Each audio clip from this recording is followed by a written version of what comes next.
আসসালামু আলাইকুম, স্বাগত জানাচ্ছি চ্যানেলের সংবাদে আমি রিদিতা রেজা। শুরুতেই জানিয়ে দিচ্ছি ফ্রেশ আটা ময়দা সুজি সংবাদ শিরোনাম।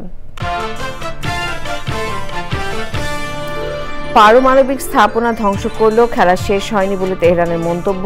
বিশ্বজুড়ে মার্কিন নাগরিকদের উপর যুক্তরাষ্ট্রের সতর্কতা। গ্রেফতারের পর ডিবি কার্যালয়ের সাবেক প্রধান নির্বাচন কমিশনার KM নুরুল হুদা আদালতে নেওয়ার কথা আজ।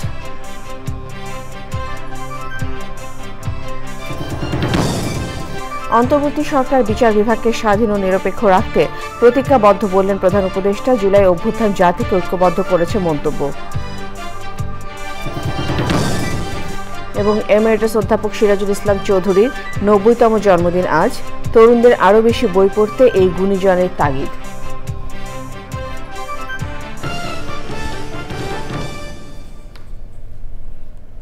সংবাদ শিরোনামগুলো জানাচ্ছিলাম। এখনকার এই সংবাদ আয়োজন একই সঙ্গে চ্যানেলের ইউটিউব চ্যানেল এবং চ্যানেলের OTT প্ল্যাটফর্ম আইস্ক্রিনের লাইভ স্ট্রিম হচ্ছে। শুরুতে ইরান ইসরায়েল যুদ্ধ।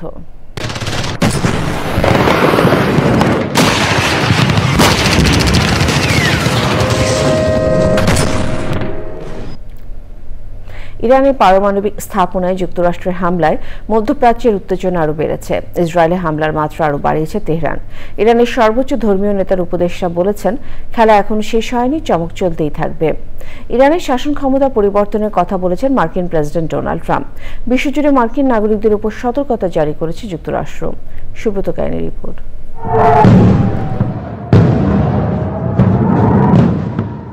ইরানে পারমাণবিক স্থাপনায় মার্কিন যুক্তরাষ্ট্রের হামলার পর ইসরায়েলে হামলার মাত্রা বাড়িয়েছে তেহরান। হামলা পাল্টা হামলার পাশাপাশি চলছে পক্ষে বিপক্ষের সমালোচনা। এতে মধ্যপ্রাচ্যের উত্তেজনা আরও বাড়ল। ইরানের সর্বোচ্চ ধর্মীয় নেতা আয়াতুল্লাহ আলী খামেনির উপদেষ্টা আলী শামখানি বলেছেন, যুক্তরাষ্ট্র ও ইসরায়েল পারমাণবিক স্থাপনা ধ্বংস করলেও খেলা এখনও শেষ হয়নি। তিনি বলেন, সমৃদ্ধ উপকরণ, জ্ঞান, রাজনৈতিক ইচ্ছা অক্ষুণ্ণ থাকবে এবং চমক চলতেই থাকবে। তবে তিনি একথার মাধ্যমে কী বার্তা দিলেন তা স্পষ্ট করেননি। মার্কিন হামলাকে জঘন্য উল্লেখ করে চিরস্থায়ী পরিণতির হুঁশিয়ারি দেন ইরানের পররাষ্ট্রমন্ত্রী আব্বাস আরাগচি। তিনি বলেন, যুক্তরাষ্ট্র তাদের সীমানা অতিক্রম করেছে। বিশ্ব এখন সর্বোচ্চ ধর্মীয় নেতা আয়াতুল্লাহ আলী খামেনির কাছ থেকে আনুষ্ঠানিক প্রতিক্রিয়ার অপেক্ষায় রয়েছে। এদিকে ইরানের 3টি পারমাণবিক স্থাপনায় সফল হামলা চালানোয় সেনাবাহিনীকে ধন্যবাদ জানিয়ে মার্কিন প্রেসিডেন্ট ডোনাল্ড ট্রাম্প বলেন, প্রয়োজনে আরও বড় হামলা চালানো হবে। মনে রাখবেন, অনেক লক্ষ্যবস্তু এখনো বাকি। ইরানের সামনে হয় শান্তি নয়তো করুণ পরিণতি। ইসরায়েলি প্রধানমন্ত্রী বেনিয়ামিন নেতানিয়াহু ট্রাম্পের সিদ্ধান্তের প্রশংসা করে বলেছেন, ইসরায়েল ও মার্কিন যুক্তরাষ্ট্র পূর্ণ সমন্বয় করে কাজ করেছে। ইরানের সাথে যুদ্ধে লক্ষ্য জয়ের খুব কাছাকাছি চলে এসেছি।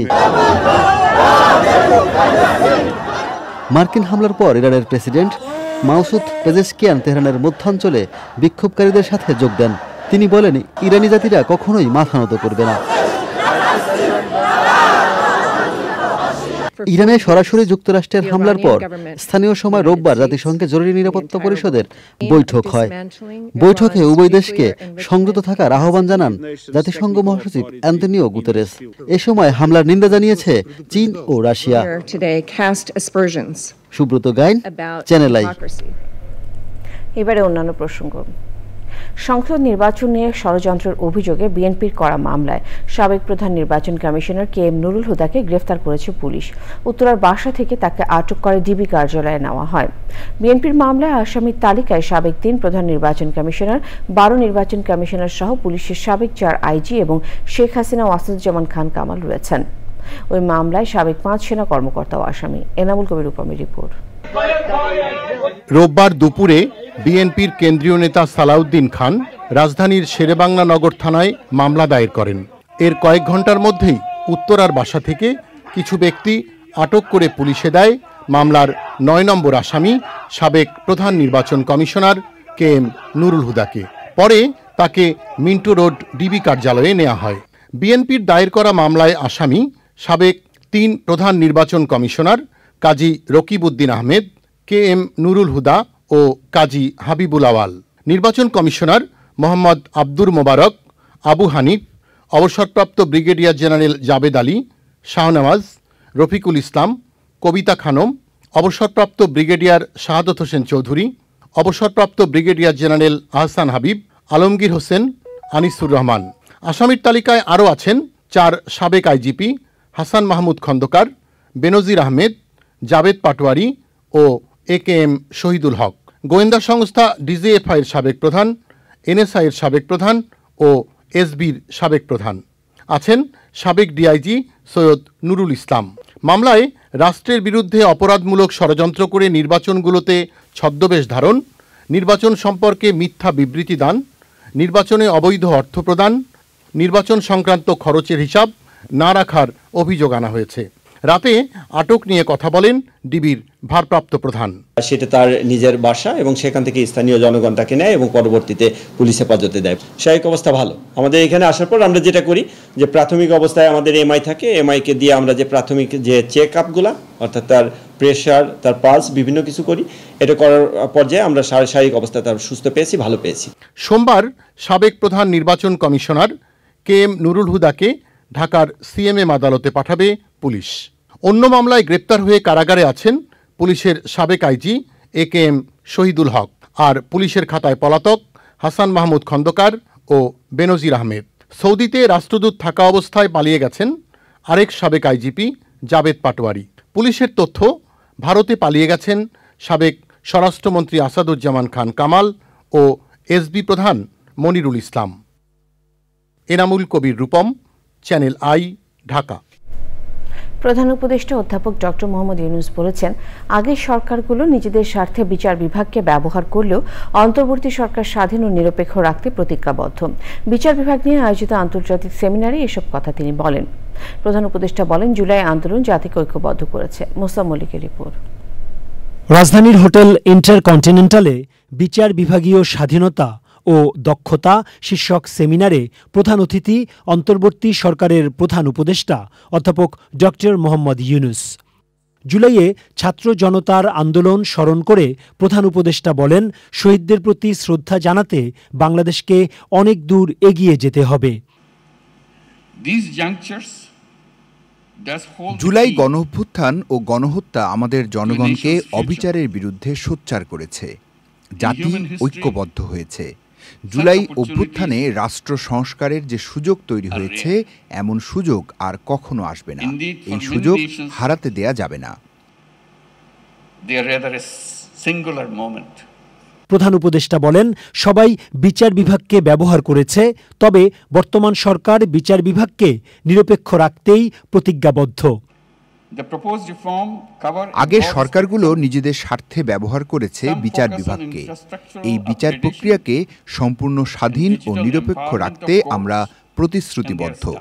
স্বাধীনতার 54 বছরে যে সংস্কারগুলো অসম্পূর্ণ ছিল তা পূরণ করাই এখন সরকারের মূল লক্ষ্য। বিচার বিভাগের আলাদা সচিবালয় হলে স্বায়ত্তশাসন নিশ্চিত হবে, হস্তক্ষেপ মুক্ত হবে বিচার বিভাগ।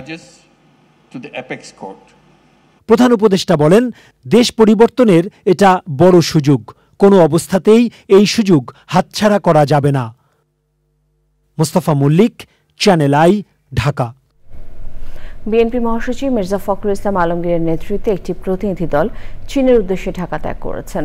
এই সফরে চীন ও বাংলাদেশের মধ্যে পারস্পরিক সহযোগিতা বৃদ্ধি এবং বিভিন্ন দ্বিপাক্ষিক স্বার্থ সংশ্লিষ্ট বিষয়ে আলোচনা হবে বলে জানিয়েছেন বিএনপি মহাসচিব।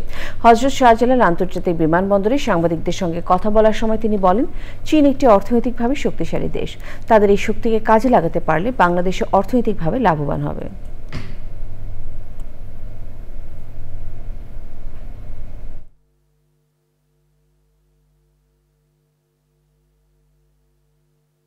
এই সফরে আমাদের চীনের উচ্চ পর্যায়ের কিছু কমিউনিস্ট পার্টির নেতাদের সঙ্গে দেখা হবে এবং দুই দেশের বিষয়গুলো নিয়ে আলোচনা হবে এবং পরস্পরের স্বার্থ সংশ্লিষ্ট যে বিষয়গুলো আছে সেই বিষয়গুলো নিয়ে আমরা আলোচনা করব এবং চীনের এই অর্থনৈতিক যে শক্তি, এই শক্তিকে আমরা যদি আমরা কাজে লাগাতে পারি তাহলে আমরা উপকৃত হব। আমাদের দেশের অর্থনৈতিক উন্নয়ন আমরা সেটাকে সহযোগিতা নিতে পারবো।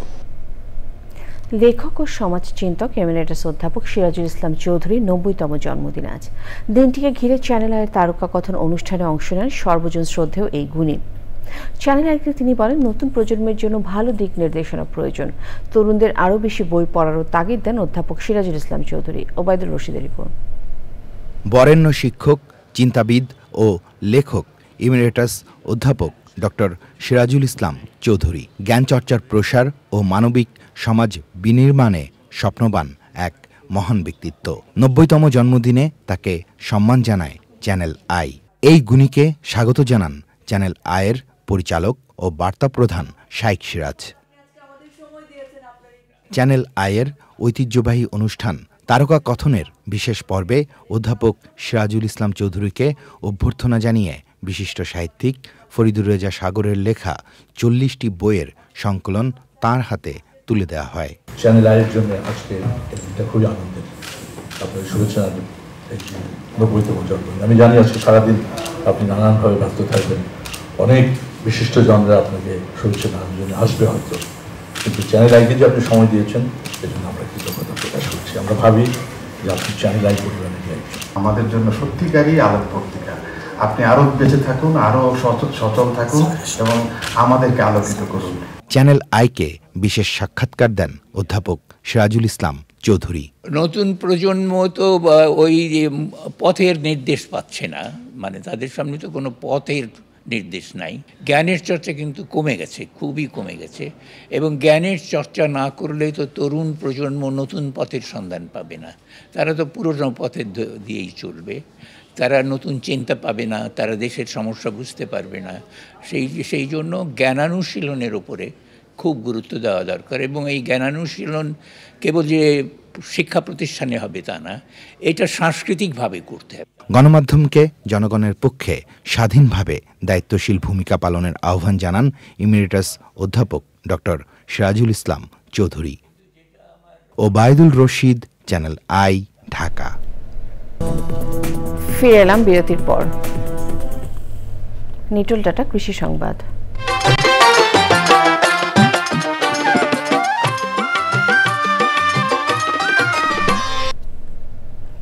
চাঁপাইনবাবগঞ্জের ভোলাহাট উপজেলায় লতিরাজ কচু আবাদ করে সফল হয়েছেন এক কৃষক। ৬ থেকে ৭ মাসের মেয়াদে পরিত্যক্ত জমিতে এই সবজি আবাদ করে লাভবান হচ্ছেন তিনি। চাঁপাইনবাবগঞ্জ থেকে আশরাফুল ইসলামের পাঠানো তথ্য ও ভিডিওচিত্র রাজীব আহমেদের রিপোর্ট।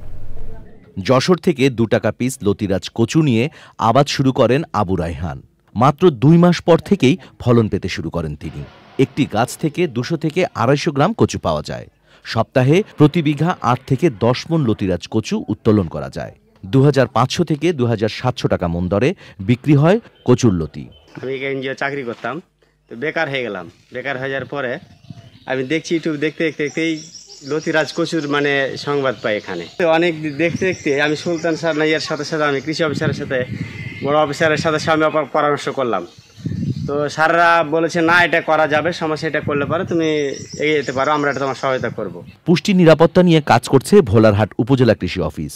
এরই অংশ হিসাবে এই উপজেলায় লতিরাজ কচুর আবাদে উদ্বুদ্ধ করা হচ্ছে। পরিত্যক্ত জমিতে এটা এই যে কচু চাষ অত্যন্ত লাভজনক। এই লতি কচুটা আসলে এটা যে কোনো জায়গায় জন্মায়, এখানে আসলে তেমন পরিচর্যার প্রয়োজন হয় না। যেহেতু লতি হয় এই জন্য আমরা প্রয়োজনে অল্প কিছু সার ব্যবহার করতে পারি, তবে সার প্রয়োগ না করলেও ভালো ফলন পাওয়া যাবে। লতিরাজ কচু একটি অধিক পুষ্টিগুণ সম্পন্ন ফসল।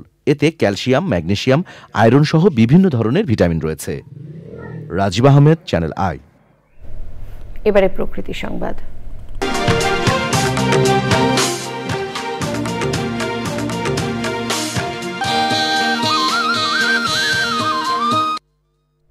ফেনীর মুহুরী নদীর বন্যা নিয়ন্ত্রণ বাঁধ ভেঙে সৃষ্ট বন্যার পানি নেমে দৃশ্যমান হচ্ছে ক্ষয়ক্ষতি। আর্থিক ক্ষতির পাশাপাশি বন্যায় বিপর্যস্ত পরিবেশ প্রতিবেশও। পরিস্থিতির উন্নয়নে জিও ব্যাগ ফেলে বাঁধ মেরামতের কাজ শুরু করেছে পানি উন্নয়ন বোর্ড। তবে ক্ষয়ক্ষতি এড়াতে টেকসই বাঁধ নির্মাণের দাবি স্থানীয়দের। ফেনী প্রতিনিধি রবিউল হক রবির তথ্য, ভিডিওচিত্র আফরোজা হাসির রিপোর্ট। টানা বর্ষণ ও উজান থেকে নেমে আসা পাহাড়ি ঢলের তীব্র চাপে ১৯ জুন রাতে ভেঙে যায় ফুলগাজী উপজেলার মুহুরী নদীর বন্যা নিয়ন্ত্রণ বাঁধ। এতে প্লাবিত হয় উত্তর বরইয়া সহ কয়েকটি গ্রাম। ক্ষতিগ্রস্ত হয় বাড়িঘর, রাস্তাঘাট, ভেসে যায় পুকুরের মাছ এবং পোল্ট্রি খামার। পানি নেমে যাওয়ায় গ্রামগুলোতে দৃশ্যমান হচ্ছে বন্যা পরবর্তী ক্ষয়ক্ষতির চিত্র। এই 2-4 দিন 5 দিন পর্যন্ত জলের ভিতরে থাকি, অসুখ হয়ে যায়। এটা নক বাড়লে আমরা তো জলাশঙ্কে বইতে, আমরা কৃষক মানুষ, আমরা কৃষকের করলে কাম কই বন জঙ্গল করে একবারে নদীটাকে ছোট করে ফেলছি। আপনার এখন বর্ষাকালে যখন জল ধারণ ক্ষমতা থাকে না, তখন বাঁধ প্রত্যেকবারে ভাঙে যায়। আমাদেরকে ত্রাণ না দিয়ে আমাদের যদি নদীর এটা ভালো করে সংস্কার করে, তাহলে হয়তো আমরা একটু শান্তিতে বসবাস করতে পারবো। টিকসই বাঁধ চাই, আমরা কোনো ত্রাণ চাই না। বন্যা ঠেকাতে জরুরি ভিত্তিতে জিও ব্যাগ ডাম্পিং সহ বাঁধ মেরামতে নেওয়া হয়েছে প্রয়োজনীয় উদ্যোগ। সব প্রস্তুতি সম্পন্ন হয়েছে। আমাদের জিও ব্যাগ যেটা ফিলিং হয়েছে সেটা গোনার জন্য একটা স্থানীয়ভাবে কমিটি আছে, যেখানে জেলা প্রশাসনের একজন সদস্য থাকে এই কমিটিতে। এছাড়া জিও টিউবটাও কাউন্টিং করবে কমিটি। প্রত্যেকটা জিনিসই এখানে স্বচ্ছতার সাথেই করা হবে। তবে দফায় দফায় বন্যা আর জলাবদ্ধতা থেকে পরিত্রাণে স্থায়ী ও টেকসই বাঁধ নির্মাণের দাবি ভুক্তভোগীদের। আফরোজা হাসি, প্রকৃতি ও জীবন ডেস্ক, চ্যানেল আই। সবশেষে ফ্রেশ আটা ময়দা সুজি সংবাদ শিরোনামগুলো জানিয়ে দিচ্ছি আরও একবার। পারমাণবিক স্থাপনা ধ্বংস করলেও খেলা শেষ হয়নি বলে তেহরানের মন্তব্য। বিশ্বজুড়ে মার্কিন নাগরিকদের উপর যুক্তরাষ্ট্রের সতর্কতা। গ্রেফতারের পর ডিবি কার্যালয়ের সাবেক প্রধান নির্বাচন commissioner K M Nurul Huda আদালতে নেওয়ার কথা আজ।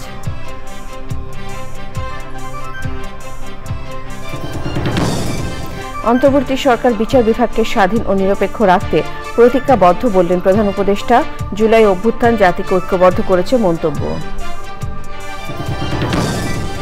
এবং এমিরেটাস অধ্যাপক সিরাজুল ইসলাম চৌধুরীর 90তম জন্মদিন আজ। তরুণদের আরও বেশি বই পড়তে এই গুণীজনের তাগিদ।